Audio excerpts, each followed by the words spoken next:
Bonsoir à tous. Bonsoir. Vous m'entendez bien, je pense.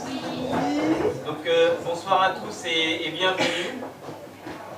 Ça c'est la première chose. On va passer une excellente soirée, c'est certain. C'est vous, voilà. Sans plus tarder. Qu'est-ce que je peux dire?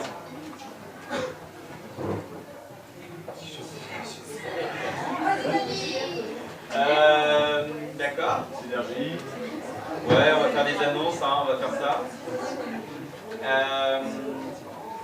Alors, n'est pas une annonce.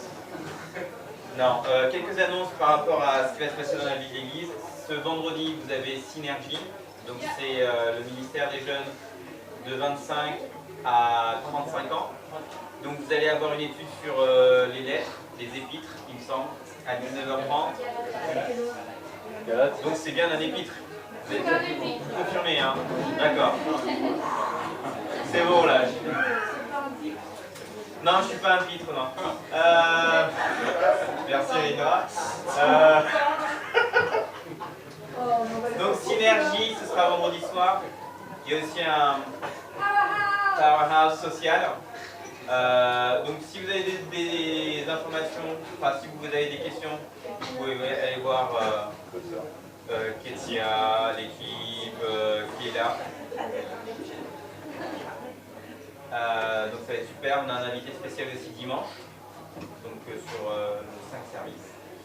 La chose que je voudrais aussi mentionner, ce sera Sister Bull, qui sera là, qui sera donc ça le 6 décembre, et ce sera à l'espace Saint-Martin, donc à 2 pas d'ici. Si mesdames, vous n'êtes pas encore inscrites, inscrivez-vous. Ça va être absolument génial. Le programme qui est mis en place va être absolument génial et vous allez être bénis. Pour tous les hommes qui veulent donner un coup de main, vous êtes les bienvenus. Venez me voir aussi à la fin, ou venez voir une des personnes de l'équipe, tout simplement. D'accord. Ça, c'est la première des choses. Voilà. Et vendredi soir, il y a une dinner party, convergence pour les gens de 45 ans et plus. Merci, c'est bien. C'est bien, Eric. Chacun sa personne. Il a zappé.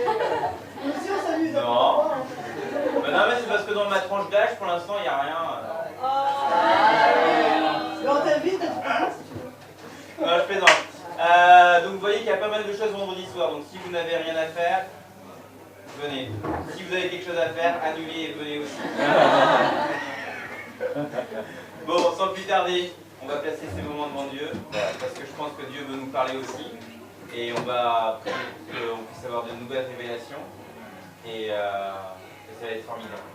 Seigneur, on te remercie, on te rend grâce parce que cette soirée, on veut la passer avec toi. On veut aussi pouvoir entendre ce que tu veux nous dire. On veut pouvoir aussi comprendre un peu plus les choses. Que tu puisses nous éclairer pour qu'on puisse grandir avec toi, pour qu'on puisse comprendre un peu plus à quel point tu nous aimes et à quel point tu veux que nous allions de l'avant. On te remercie aussi, Seigneur, pour toutes les paroles qui vont être prononcées encore ce soir, pour tous les encouragements que nous allons recevoir. Je te remercie dans le nom de Jésus-Christ. Amen. Amen. Et on peut encourager notre pasteur Topé qui va...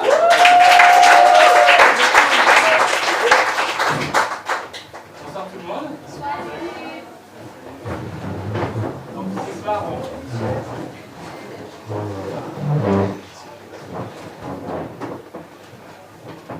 ce soir, nous allons attaquer la première session qui parle sur Dieu, Dieu en tant que Père, Dieu en tant que Fils, Dieu en tant qu'Esprit, et on va terminer sur le baptême. D'accord? Alors, Dieu, on est toujours en marche pour apprendre à connaître. Tant qu'on sera sur terre, tant qu'on sera ici, tant qu'on avancera, on va toujours apprendre de Dieu. Donc ce soir, je dirais que c'est quelques informations. Donc ce que nous encourage, c'est de continuer à chercher à connaître davantage de Dieu. Il ne faut pas s'arrêter sur ce qu'on lit là ou ce qu'on aura expliqué parce qu'il parle. D'accord? Et que Dieu dépasse le rencontre. Donc c'est la première des choses. C'est très humblement qu'on va vivre pour s'approcher, pour essayer de vivre. Amen. Donc, notre partage va s'appuyer sur l'affirmation biblique. Donc, la semaine dernière, on a vu avec Sandra que le livre était la parole de Dieu. Donc, pourquoi est-ce qu'on peut apprendre à connaître Dieu si c'est né à travers sa parole? Amen. Donc, ce soir, les affirmations qu'on va dire, on va confesser, on va affirmer, c'est à partir de la Bible. Ouais. Amen. Donc, et il est important aussi d'avoir une compréhension de Dieu. Parce que cette compréhension de Dieu va dépendre de la manière dont on va interagir ou agir en fonction des différentes situations dans lesquelles on va faire face. Et pour commencer, je vous ai fait avec Genèse 3.1. Alors je commence par Genèse 3.1 parce que c'est là que commence le chute. Genèse 3.1.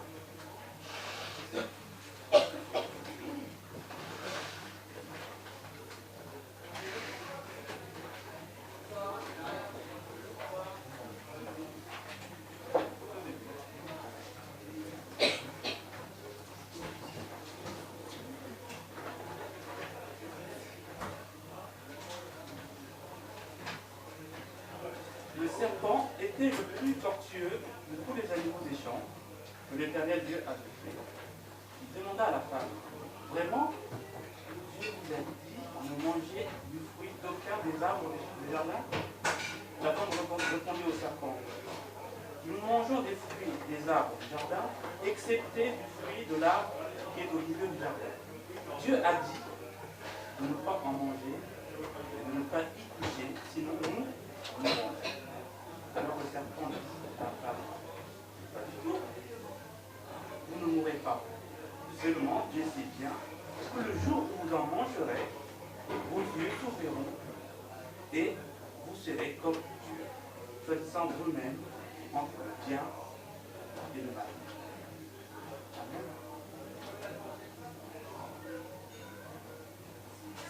trouvais très frappant sur cet échange entre Ève et le serpent veut qu'on doute le fait que Dieu est pour Ève et pour Ève. Avant même qu'il y ait le premier péché, c'est est-ce que Dieu est pour moi? Est-ce que Dieu veut mon bien?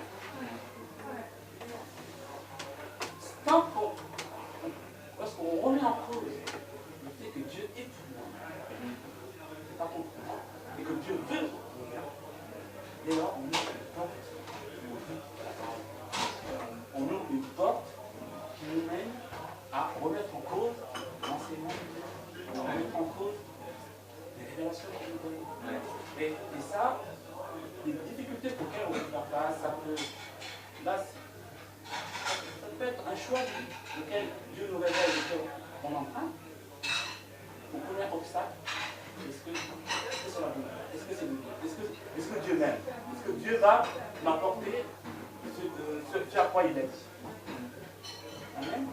Donc, une bonne compréhension de Dieu, ça va nous aider à faire face à ça. Et c'est l'objet de ce soir de nos échanges. Essayer de comprendre qui est Dieu. Que Dieu est parmi nous, que Dieu nous aide, et Dieu est pour nous. Amen. Alors, la Bible nous dit que Dieu est notre Père céleste. Et dire que Dieu est notre Père, c'est dire que je suis enfant de Dieu. Ça paraît trivial, ça paraît banal, mais c'est très important. Ça signifie que je suis dans, entre guillemets, c'est Dieu qui m'élève. Dieu fait mon éducation. C'est Dieu qui m'enseigne. Dieu est notre Père, c'est-à-dire aussi que c'est Dieu qui trouve avec nous. Et ça, on le trouve. Moi, j'aime bien la prière de notre Père, parce qu'elle illustre bien le fait que Dieu est. On va lire ensemble dans Matthieu. Matthieu 6. Dieu est notre Père.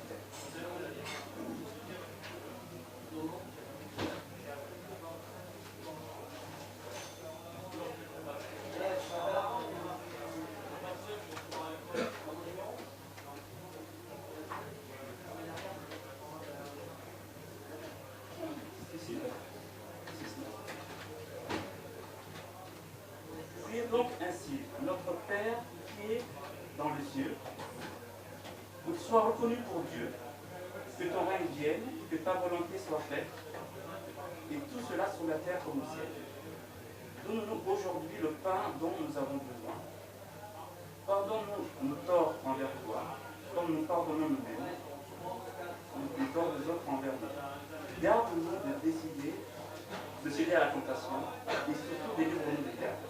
Car à toi appartient le règne et la puissance et la gloire à jamais. Amen.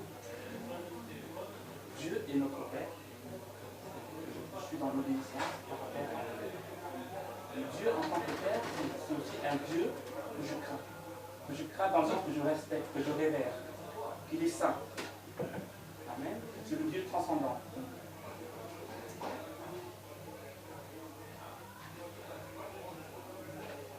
Que ton règne vienne, ça rappelle que la volonté de Dieu se fasse dans ma vie de tous les jours.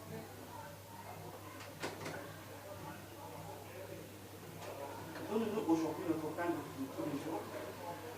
En tant qu'enfant, on peut être, comment parlez-nous,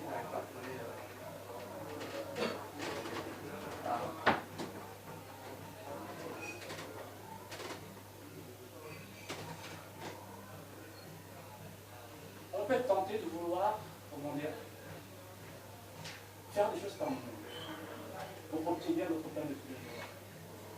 Amen. Et Dieu en tant que Père, c'est de rester dans ce Dieu qui va pouvoir en nous vivre. Au Matthieu 6, 26, vous voyez ces oiseaux qui volent dans les airs, ils ne sèment ni ne moissonnent, ils n'amassent pas de provisions dans le grenier, et votre Père céleste les nourrit. N'avez pas bien plus de valeur qu'eux. Dieu est mon Père, j'ai de la valeur à ses côtés. Dieu en tant que Père, il m'aime. Dans toutes les circonstances, le Père aime ses enfants. Aime, nous qui sommes si mauvais de Jésus, on s'est donné de bonnes choses à nos enfants. Pour nous, pour faire notre Père qui est Dieu le Père peut être erroné lorsque, dans notre enfance, on a fait l'exemple d'un Père parfait. Et il n'y a pas de Père parfait ici Père. Donc ça signifie que notre conception de Dieu le Père est déjà Jésus. Et laissons-nous nourrir des promesses de la parole de Dieu pour découvrir en Dieu le Dieu parfait, en tant que Père parfait. Et ne pas laisser les biais de notre éducation nous détourner de ce Dieu Père parfait qui est dans les cieux.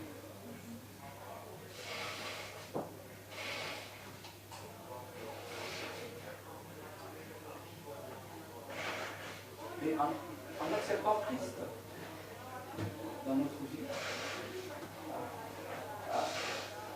le Dieu en tant que Père, le Dieu d'Israël, devient le Dieu du Père.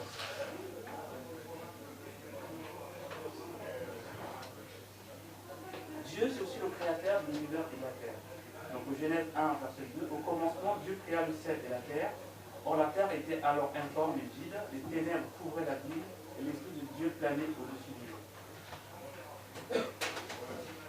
Dieu, en tant que Père, c'est un Dieu tout-puissant, il est omnipotent. Il n'y a rien sur cette terre qui peut l'ébranler. Donc si Dieu est avec moi, et s'il est tout-puissant, je peux dire comme avec David, même si je marche dans l'ombre de la vallée de la mort, je ne crains aucun mal, car tu es avec moi. C'est ça, je peux vous dire que si je sais que Dieu est pour moi, qu'il est avec moi, je sais qu'il est tout puissant, et je sais que c'est le Père parfait qui fera tout pour mon bien-être. Alors Adam et Ève n'étaient pas dans l'ombre de la vallée de la mort. Ils étaient dans le jardin d'Éden. Et pourtant, ils ont choisi. Pourquoi?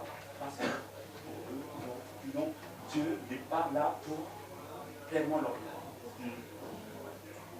Donc ce n'est pas tant la difficulté ou la situation dans laquelle on est qui va faire qu'on va se saisir des promesses de Dieu, mais c'est l'idée que je me fais de Dieu. Ouais, super. Super. C'est l'idée que je me fais de Dieu. On peut s'en très bien. Si on a une idée erronée de Dieu, il y aura des actes. Et on peut traverser l'angle de la vallée de la mort, et si on sait qui est Dieu pour moi, je me tiendrai sur la vache et j'avancerai.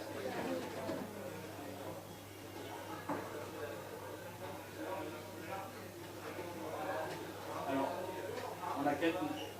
En Exode 6.3, je me suis révélé à Abraham, à Isaac et à Jacob comme le Dieu tout-puissant, donc El Shaddai, mais je n'ai pas été connu par eux sous mon nom, l'Éternel, Yahvé. Dieu n'a pas de commencement ni de fin. Il n'est pas seulement tout-puissant, mais il n'a pas de commencement ni de fin. Donc, dans l'Exode 6.3, lorsque Dieu s'adresse à nous, il dit, je suis celui qui suis.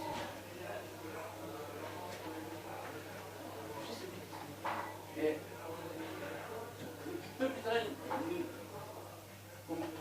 n'osait pas dire ce nom-là. Donc à chaque fois qu'on va voir le paragraphe, on va dire Adonai, on ne le prononce pas, parce que notre Père qui est aussi, il est saint, très saint. Voilà. Amen.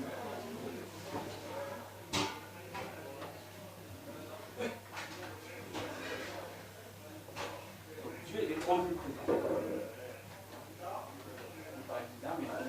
Il est hors du temps, omniprésent, et l'espace et le temps ne le contiennent pas.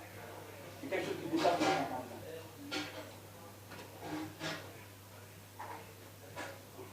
Où pourrais-je aller, loin de ton esprit? Où pourrais-je fuir hors de ta présence? Si je monte au ciel, tu es là.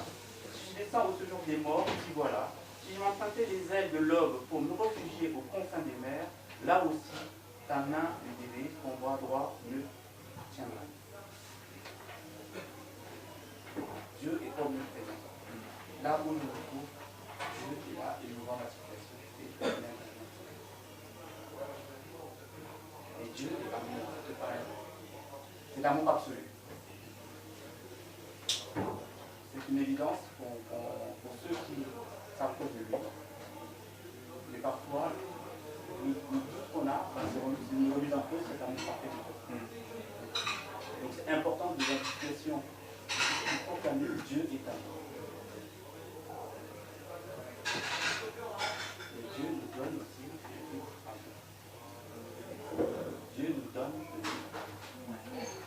Adam et Ève avaient ce qui est là. Si on revoit sur le texte, le serpent dit, le serpent est en train de dire, non, Dieu ne vous donne pas de libre.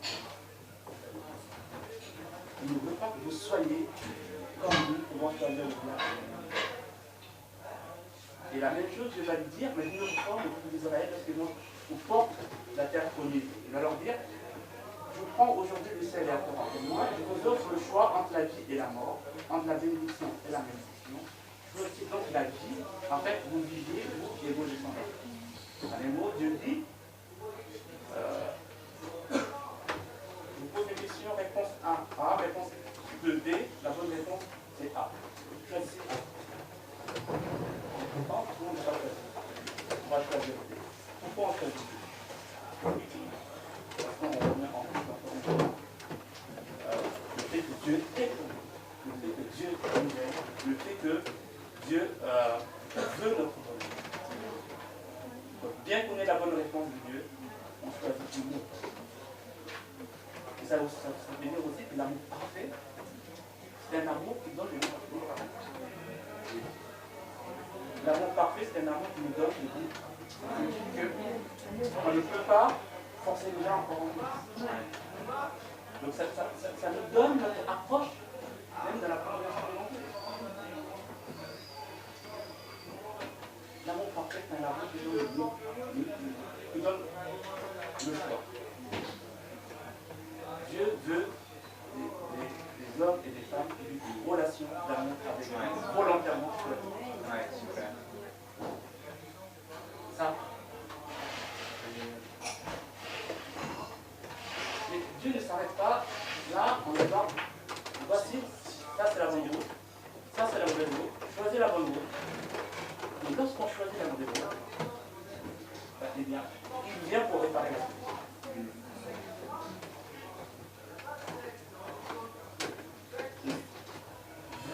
Jésus-Christ, deuxième personne de la Trinité. Adam et Ève ont choisi de ne pas écouter Dieu. On choisit de ne pas rester dans le plan que Dieu avait pour eux. Quand cela que tient, Dieu dit, eh bien, puisque l'homme a fait ce choix-là, de m'éloigner de moi, eh bien moi je vais bénir par péché de Dieu.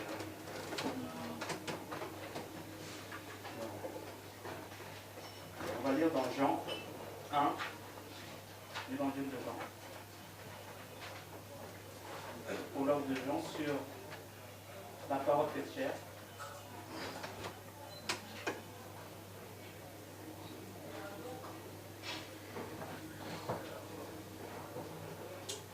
Au commencement était celui qui est la parole de Dieu. Il était avec Dieu, il était lui-même Dieu. Au commencement, il était avec Dieu. Tout a été créé par lui et rien de ce qui a été créé n'a été créé sans lui. En lui résidait la vie et cette vie était la lumière des hommes. Donc là, on parle de la parole qui a créé. L'apôtre Jean écrit au commencement était celui qui est la parole de Dieu. Ça ne vous rappelle rien si vous lisez le début de Genèse. Si on lit au début de Genèse,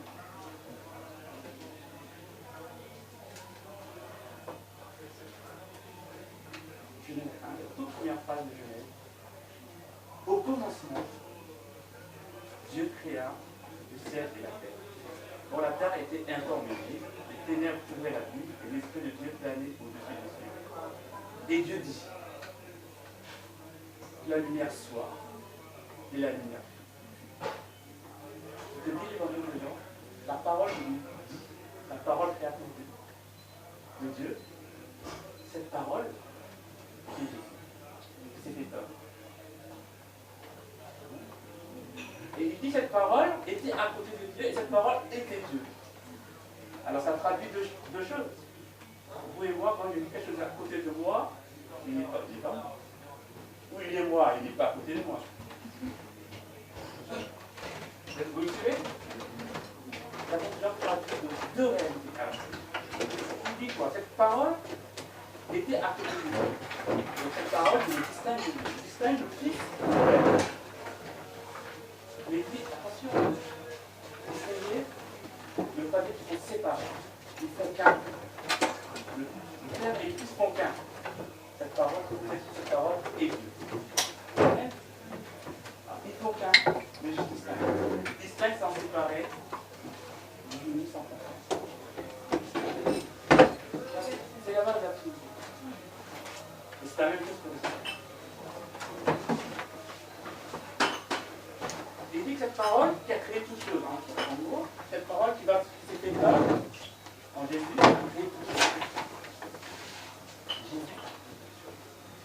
Et il vient créer une nouvelle relation entre nous et Dieu. Nous qui avons compris cette relation, Jésus vient la créer, vient la rétablir.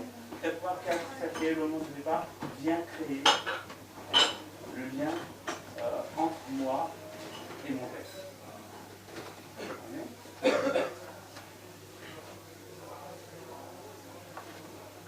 C'est lui qui est la parole est devenu homme. Il a vécu parmi nous. Nous avons contemplé sa gloire, la gloire du Fils unique, envoyé par son Père, plénitude de grâce et de vérité. Plénitude de grâce et de vérité. Jésus est venu rétablir cette vérité. Et Dieu est toujours et Dieu est. Il ne reste pas sur ce mensonge que le serpent a laissé dans notre tête, que Dieu n'est pas là pour nous.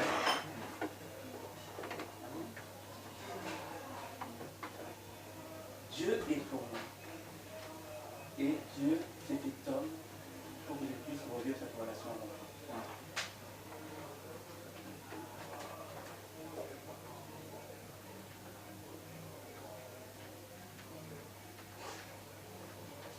Voici comment Dieu a démontré qu'il nous aime. Il a envoyé son Fils unique dans le monde pour que par lui, nous ayons la vie. Voici en quoi consiste l'amour. Ce n'est pas nous qui avons aimé Dieu, mais c'est lui qui nous a aimés. Aussi a-t-il envoyé son Fils pour apaiser la colère de Dieu contre nous en souffrant pour nous. Je disais tout à l'heure que Dieu, en tant que Père, on disait notre Père qui est aux cieux. Dieu, en se révélant notre Fils, il est mon Père. Jésus est mon Père. Il s'est fait homme en mon image. C'est pas mon image. Il s'est fait homme comme moi, proche. Non seulement aussi, il est sur terre. Il est venu sur terre pour moi. Amen. Approfondons de lui. Laissons-le nous transformer. Laissons-le nous enseigner. Laissons-le établir cette relation en nous.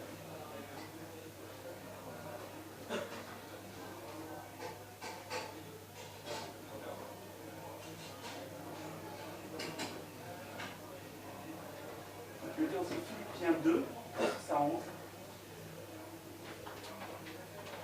Philippiens 2.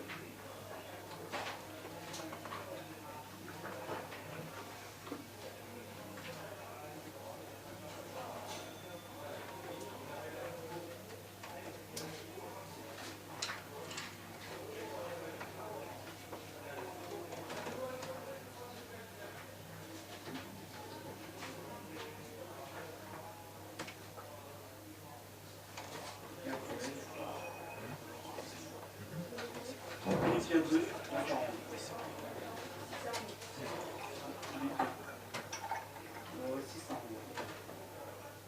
Lui qui est de condition divine, il n'a pas regardé son égalité avec Dieu comme un bien à préserver. Il s'est dépouillé lui-même en prenant une condition de serviteur, en devenant semblable à l'être humain.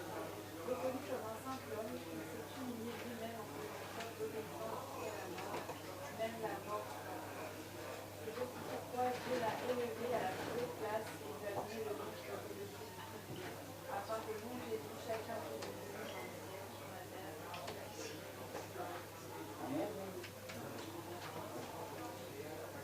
Au commencement était la parole était avec Dieu, la parole était Dieu.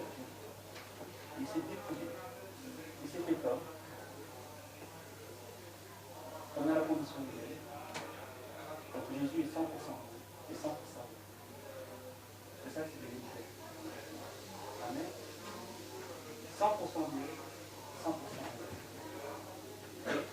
Et la Trinité est juste là pour nous aider.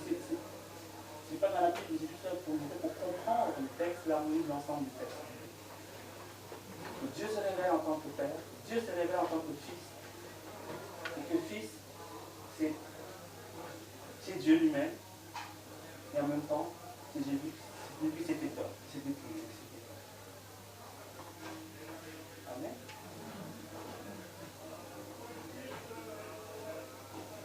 Et c'est aussi pourquoi on dit aussi que Jésus nous aime. En ce sens-là. Il s'est fait homme, il s'est dépouillé. Il a gardé son autonomie de disciple. Il aurait pu ne pas écouter la voix de Dieu. Mais Jésus est resté dans la, je dirais, 100% appelé à la volonté de Dieu. 100% appelé à la volonté de Dieu. En lui, il n'y a eu aucun péché. Aucun péché.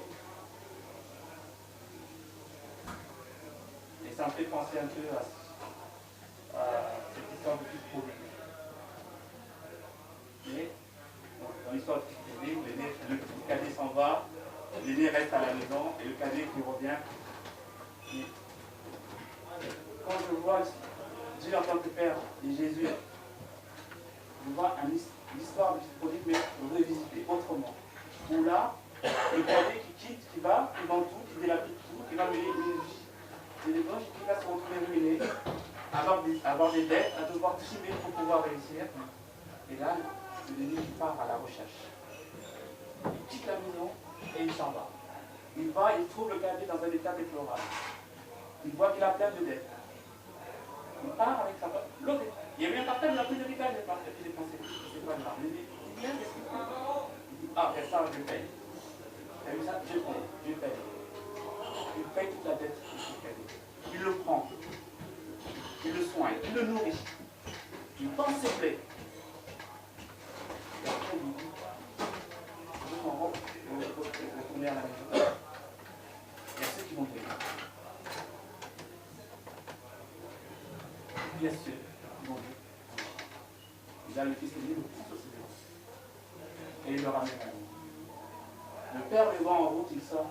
Le fils, il sort pour les accueillir. Et l'aîné, qui sait que tout ce qui est au père est aussi à lui, il va dire, tuons le beau bras, faisons la tête. C'est lui qui doit organiser la chose. Et ça, c'est ce que Jésus a fait pour toi. Il est venu donner sa vie. Pour nous rappeler pour la vie. Nous les brebis, nous les brebis, nous nous sommes égarés, il vient et il nous ramène. Il nous ramène.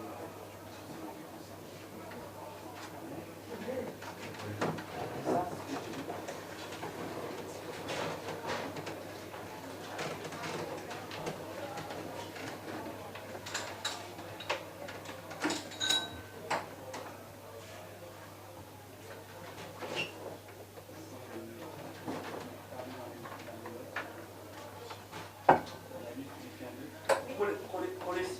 Colossiens 1, 15 à 20. On dit que c'est la nature de Jésus. Colossiens 1, 15 à 20.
Paul, sous l'instruction de cet esprit, écrit et dit l'évangile suivant, en tout surtout, a été créé par Jésus-Christ. Il était au commencement de Dieu.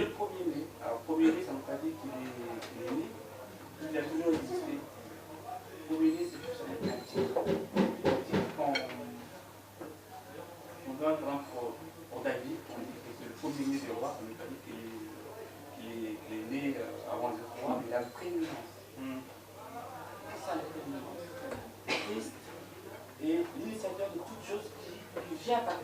Ouais, super.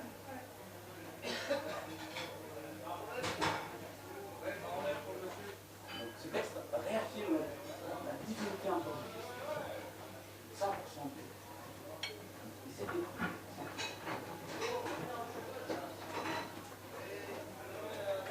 La dernière fois, il y avait une question qui était posée concernant la parole. Est-ce que la parole, est-ce que c'était la Bible? Parce qu'on dit la parole, donc est-ce que Jésus était à la Bible? Ah. Comme Christ a toujours existé, la Bible n'a pas toujours existé. Elle existe par exemple l'inspiration des philosophes qui dit que la Bible existe, bien que la Bible soit la parole de Dieu. Est-ce que vous le suivez?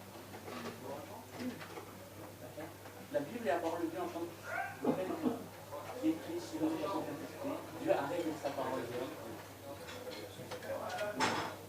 Plus autant. Que c'est la parole révélée.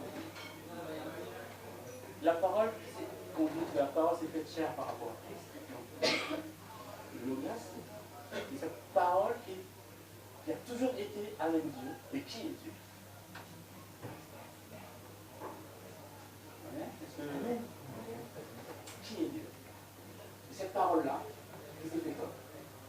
C'est à travers cette parole que toute chose a été créée. C'est pour ça que dans le Genèse, on dit Dieu dit que la lumière soit et la lumière.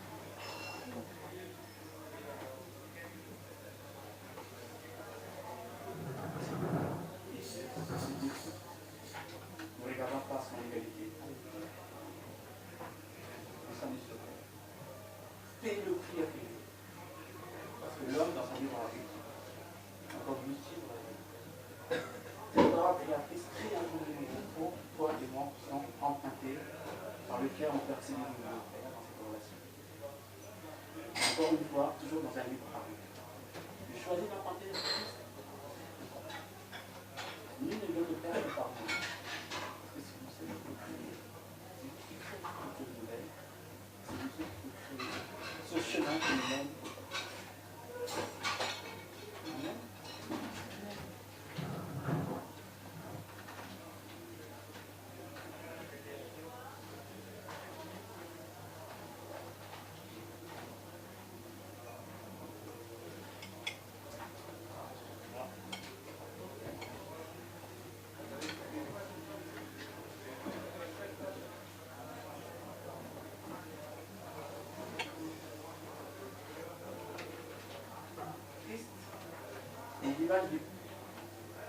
Alors, Pascal l'a vu Dieu, mais c'est lui qui a dit.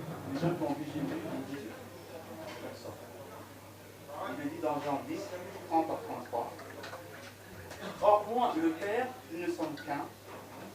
Cette fois encore, ils ramassèrent des pierres pour le tuer. Alors Jésus leur dit, j'ai accompli sous vos yeux un grand nombre d'œuvres bonnes par la puissance du Père, pour laquelle voulez-vous me tuer à cause de pierre. Je suis presbytère, nous ne voulons pas tuer pour une bonne action, mais parce que tu blasphèmes. Car toi, tu n'es qu'un homme, tu te fais passer. Pour Jean 14, 7, le chemin, on dit c'est moi, parce que je suis la vérité et la vie. Personne ne va au Père sans passer par moi. Si vous me connaissez, vous connaissez aussi mon Père. Et maintenant, déjà, vous le connaissez. Vous l'avez même. Amen.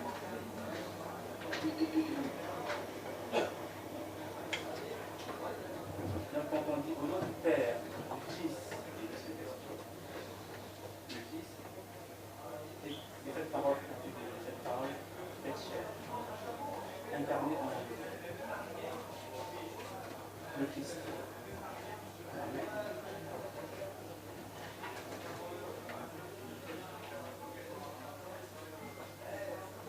Dieu ne s'est pas révélé à l'homme seulement en tant que Fils, mais aussi en tant que Saint-Esprit. On lit dans Actes 5, 3. Pierre lui dit, Ananias, comment as-tu pu laisser Satan envahir à tel point ton cœur?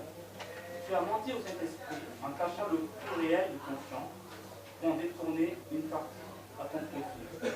N'es-tu pas libre de garder ta propriété ou même après l'avoir vendu, ou pas faire ton argent ce que tu voulais? Comment as-tu pu décider en toi-même de commettre une telle action? Ce n'est pas à des hommes que tu as menti, mais à Saint-Esprit.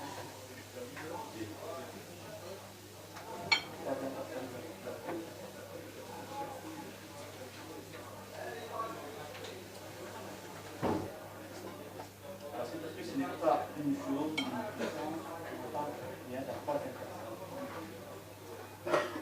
On parle ici, on ne ment pas. Ce n'est pas un mentissement. On est l'attristé.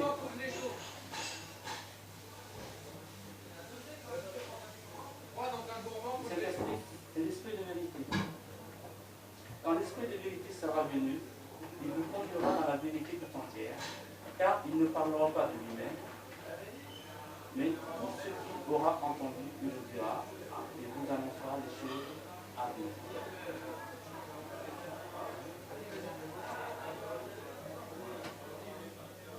Je vais lire aussi 1 Corinthiens 2, 11 à 12. 1 Corinthiens 2.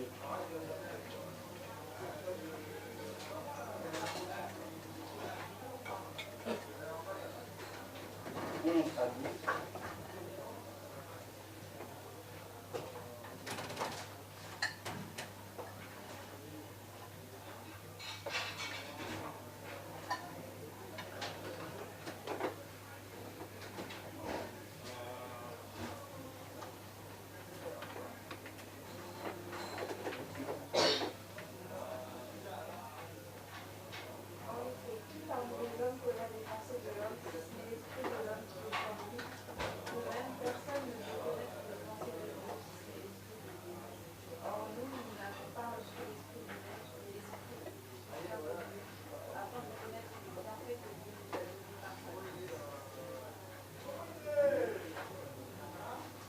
Comme je dis, Dieu veut une relation librement choisie.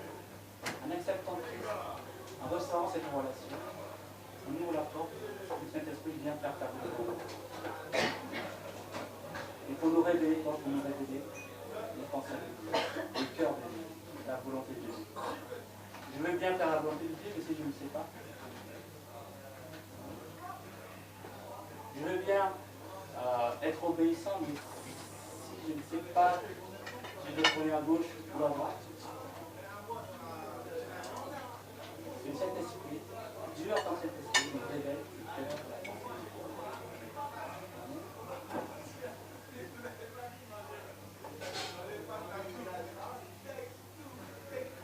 Le Saint-Esprit. Comme Dieu, Jésus a bien.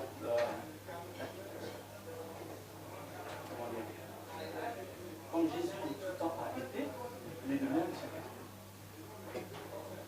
On a vu que Jésus dans Genèse était présent, Christ dans Genèse était présent, de même le Saint-Esprit dans l'Ancien Testament était là aussi. Il a toujours été là. Et dans Genèse, on peut le dire également, Genèse 1, toujours, où on voit également le Saint-Esprit.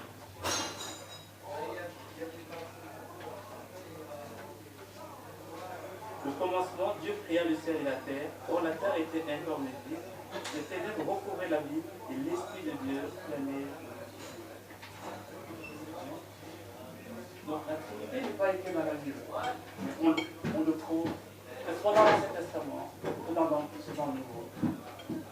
Cette vérité qu'en Dieu, il y a trois personnes. Il y a le Père, il y a le Fils et il y a le Saint-Esprit. Et les trois sont distincts. Les un. Les distincts, mais je ne sais pas quoi. J'unis, mais je ne comprends pas. Dieu se révèle en tant que Père, transcendant, puissant, grand et directif,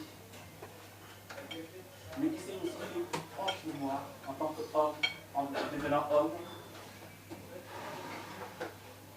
Il est également l'esprit qui vient habiter nous, cheminer avec nous au quotidien. Et c'est toujours le même, le cadre. Est-ce qu'on me suit ou pas?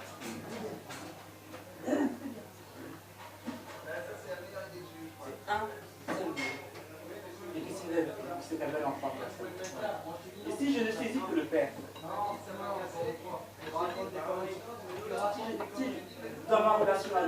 fois que le Père,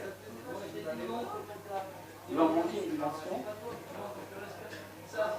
une réalité spirituelle dans laquelle je ne vais pas que le Fils m'apporte. Je ne vivrai pas. Je vais être un peu comme dans le judaïsme, où on va.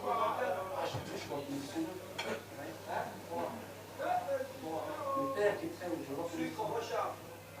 dans une relation de crainte, il n'est pas une crainte de respect, mais une crainte presque de peur, distant.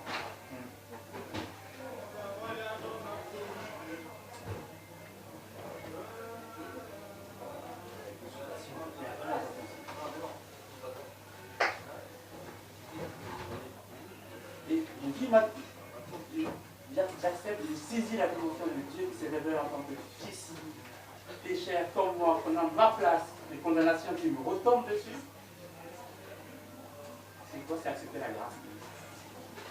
C'est accepter de vivre la grâce de Dieu. C'est accepter de, oui, il y a ça que j'ai fait qui n'est pas bien. Il y a ça que Dieu me fait grâce. Et il me permet, il m'élève et il me fait avancer. Mais si j'oublie toute la dimension de cet esprit, je vais jouer.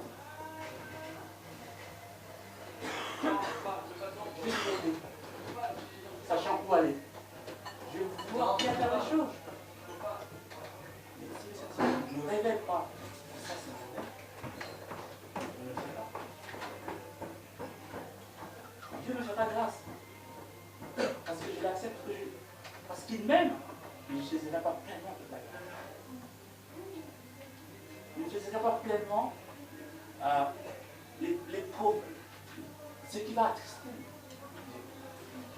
Vu que maintenant je suis dans une relation d'amour, il y a ça qui ne fait pas me faire. Ah, je ne le fais pas. Pas parce que je suis obligé de ne pas le faire selon la loi, parce que je sais que ça attriste le cœur de mon père, parce que je l'aime, parce que je suis dans cette relation de cœur à cœur. Je sais quand le cœur de mon père s'est réveillé. Je sais quand on passe. Et surtout, je sais m'approcher de lui. David n'était pas l'homme le plus parfait, c'était pas non plus mais c'était l'homme se moquait de Dieu dans sa vie. Ça a eu cette relation de pleinement avec son Dieu. Donc, la Trinité, c'est le Dieu unique qui se révèle en trois personnes. Nous permet de vivre pleinement une relation avec Dieu. Le reste, après, c'est de la littérature. Non, le reste, c'est de la littérature. Et pendant des siècles et des siècles, les gens se sont battus sur ça. Et vous passez par un champ qui est orthodoxe et catholique au milieu du XIe siècle. C'est quoi? C'est parce que le catholique dit oui, le Saint-Esprit procède du cœur et du Fils. Non, c'est procède que du Père. Ah, on est par ça. Le Père et le Fils sont qu'un. Oui. Il faut par sympathie. Quand on voit que je saisis ma dimension de Dieu en tant que Père, je saisis la dimension de Dieu en tant que Fils, Dieu en tant que Saint-Esprit, pour avancer. Je ne les comprends pas, mais je ne les sais pas. Ma compréhension de la Trinité, elle est pas forcément, je dirais elle est pratique. Elle est pratique. Comment j'ai eu ma relation avec Dieu.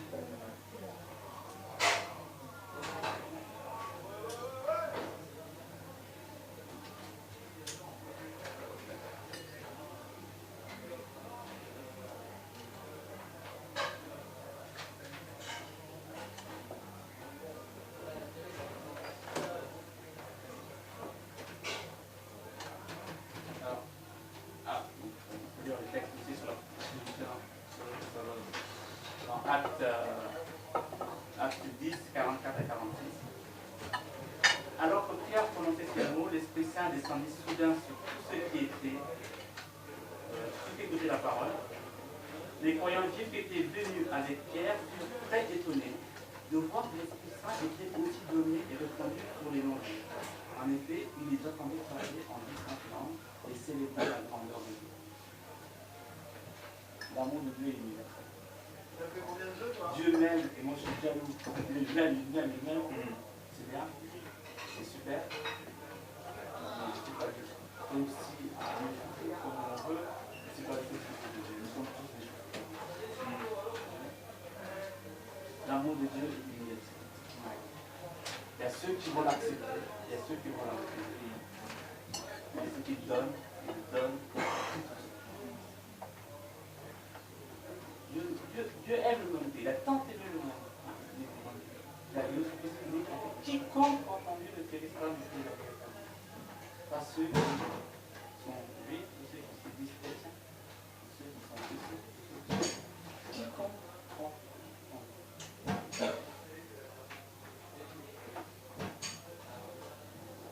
Ça peut pour nous aujourd'hui être banal que le mot justice.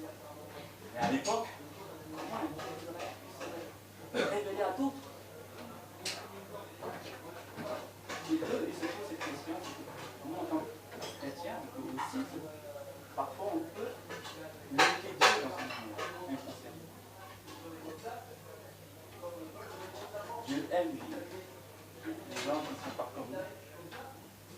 Que ce soit socialement, que ce soit sur toutes sortes de différences. On peut, inconsciemment, on peut poser comme barrière pour l'explorer.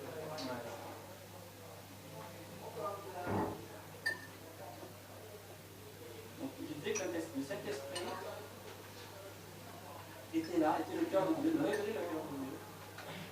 Il nous guide, on le voit dans les actes. Il nous envoie. Il envoie les apôtres.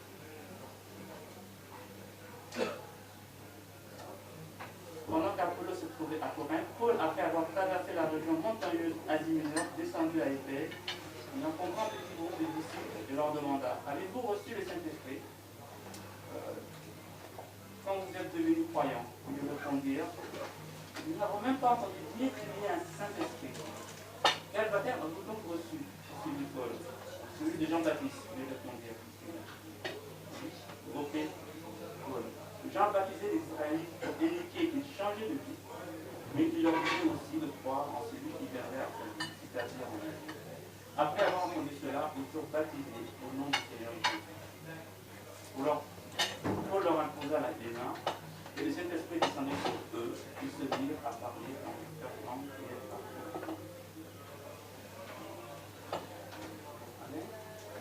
C'était la condition sur le baptême. Jean-Baptiste faisait le baptême. Mais il annonçait également la venue du Christ. Il allait non seulement baptiser d'eau, du Saint-Esprit, c'est un baptême qui fait qu'on vit la plénitude de l'Esprit.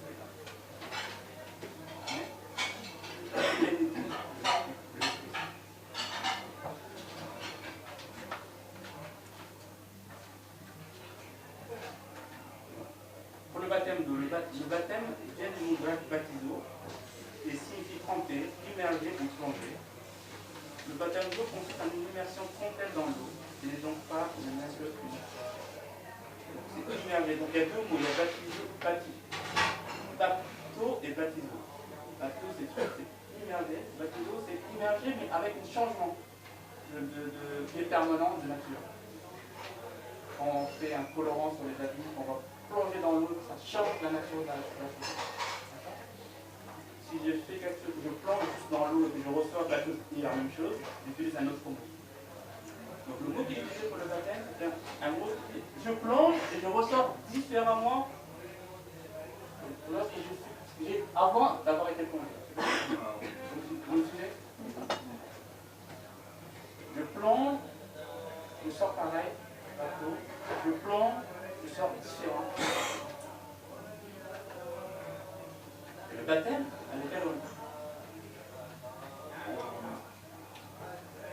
baptême de complet, là, on rentre et on sort différent. Alors,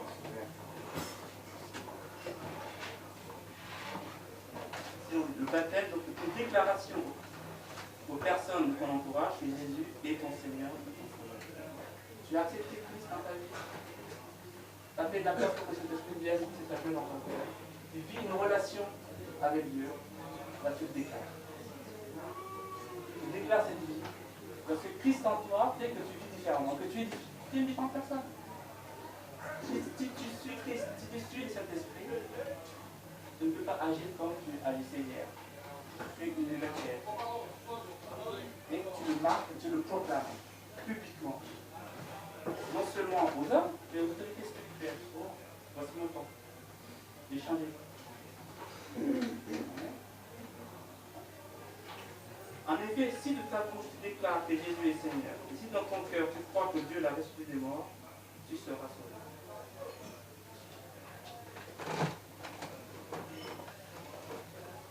Il symbolise l'enterrement de ton ancienne vie et la résurrection dans ta nouvelle vie. Plonge dans l'eau, je meurs avec Christ. On ressort, je ressuscite avec Christ. Une nouvelle créature.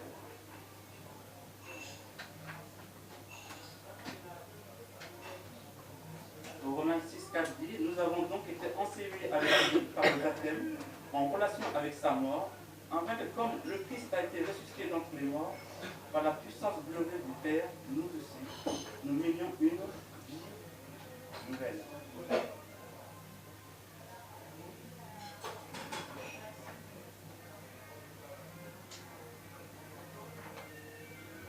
Le baptême, c'est un baptême d'obéissance.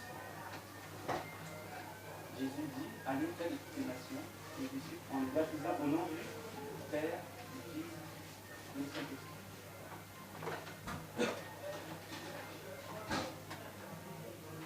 Jésus a montré l'exemple. Il n'y avait aucun péché en lui. Et pourtant, il est passé à travers. Il s'est baptisé.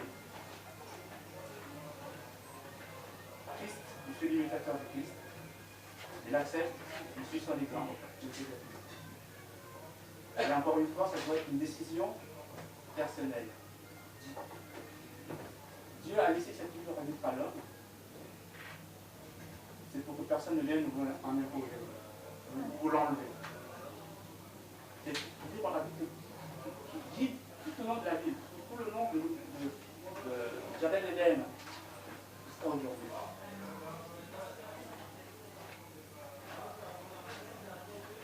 Raison pour laquelle on ne baptise pas les enfants. Les enfants, libre esprit se baptise pas par rapport à l'éducation qu'ils ont. Est-ce que c'est l'autorité des parents? Est-ce que oui? Je peux être en âge de pouvoir discerner est-ce que je veux me faire baptiser ou pas. Parce que sinon, on revient en cours. Cette dimension de libre arbitre que Dieu a donné à nous. C'est très précieux. C'est une preuve d'amour. C'est une preuve d'amour. Aimer quelqu'un, c'est lui montrer le chemin, lui dire ce qui est bon, ce qui n'est pas bon. C'est surtout pas choisir sa place en même. Ça c'est.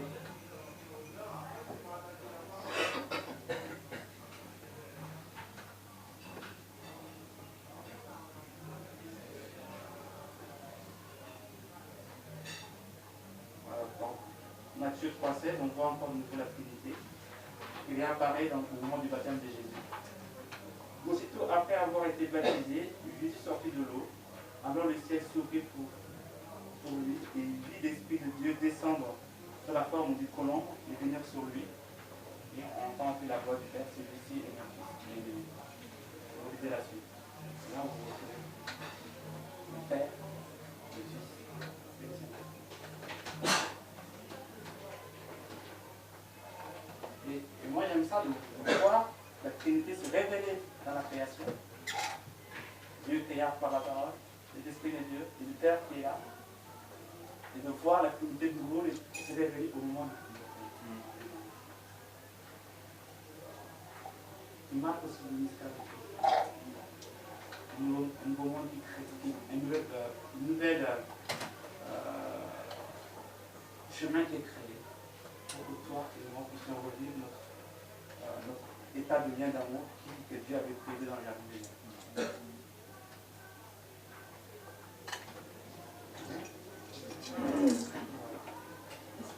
Une question. Oui.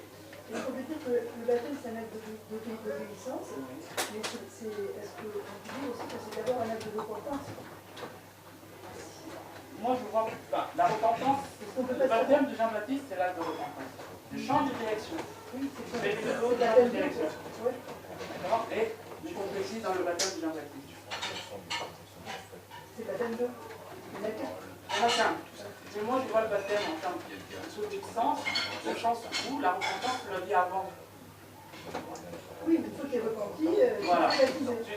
Voilà, c'est ça, mais c'est important Voilà. de ne pas dissocier les deux. Voilà. Parce que sinon, après, je pense. Oui, non, mais C'est une je ne sais question, pas. hein. Je sais pas. La repentance, c'est grave, la parce que sinon, c'est grave parce que les gens sont baptisés. Oui. Et puis, s'ils n'ont pas compris qu'ils étaient des pécheurs et qu'ils sont baptisés parce que vous le faire, Non, non. c'est exactement ce que tu veux pas. Voilà, c'est ce que j'ai dit. Je veux pas. Voilà, donc c'est. Je crois que la charnière, c'est ça. Voilà. La repentance, c'est précède. Pour moi,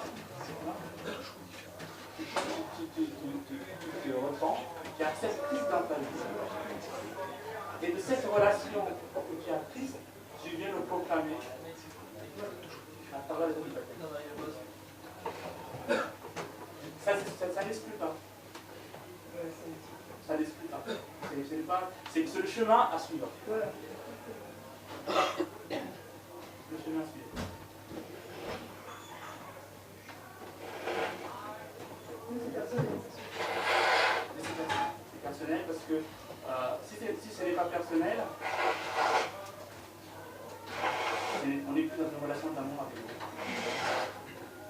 On est dans quelque chose qui peut ressembler à de la religiosité que Jésus condamnait d'ailleurs par rapport aux pharisiens qui nettoyaient l'extérieur mais que l'intérieur n'est pas bon.